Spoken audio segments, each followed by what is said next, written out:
Compound ಗೋಡೆ ಬಗ್ಗೆ ಒಂದಿಷ್ಟು ಮಾಹಿತಿ. ಮನೆ ನಿರ್ಮಾಣಕ್ಕೂ ಮುಂಚೆ ಇಲ್ಲಿ ವಿಶೇಷ ಏನು? ಮನೆ ನಿರ್ಮಾಣಕ್ಕೂ ಮುಂಚೆ ಕಾಂಪೌಂಡ್ ಗೋಡೆಯನ್ನ ದಕ್ಷಿಣಕ್ಕೆ ಮತ್ತೆ ಪಶ್ಚಿಮಕ್ಕೆ ಎಲ್ ಶೇಪ್ ಕಾಂಪೌಂಡ್ ಗೋಡೆಯನ್ನ ಹಾಕಿ ನಾವು ಮನೆಯನ್ನ ನಿರ್ಮಾಣ ಮಾಡಲು ಪ್ರಾರಂಭಿಸಬೇಕು.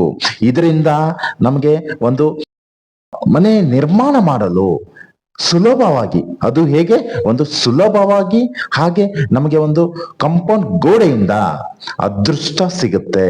ಒಂದು ನಮಗೆ ಮನೆಯನ್ನ ನಿರ್ಮಾಣ ಮಾಡಲು ಅತಿ ಸುಲಭವಾಗಿ ನಿರ್ಮಾಣ ಮಾಡಲು ಯಾವುದೇ ಒಂದು ಅಡೆತಡೆ ಇಲ್ಲದೆ ಕಟ್ಟಡವನ್ನ ಪೂರ್ಣಗೊಳಿಸಲು ಸಹಾಯ ಮಾಡುತ್ತೆ.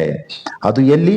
ದಕ್ಷಿಣಕ್ಕೆ ಹಾಗೆ ಪಶ್ಚಿಮಕ್ಕೆ ಎಲ್ ಶೇಪ್ ಒಂದು ಕಾಂಪೌಂಡ್ ಗೋಡೆ ಹಾಕಿ ಮನೆಯನ್ನ ನಿರ್ಮಾಣ ಮಾಡಿ ನೋಡಿ, ಎಷ್ಟೊಂದು ಅದೃಷ್ಟ ಸಿಗುತ್ತೆ. ಹಾಗೆ ಎಲ್ರೂ ಕೂಡ ನಿರ್ಲಕ್ಷ್ಯ ಬೇಡ.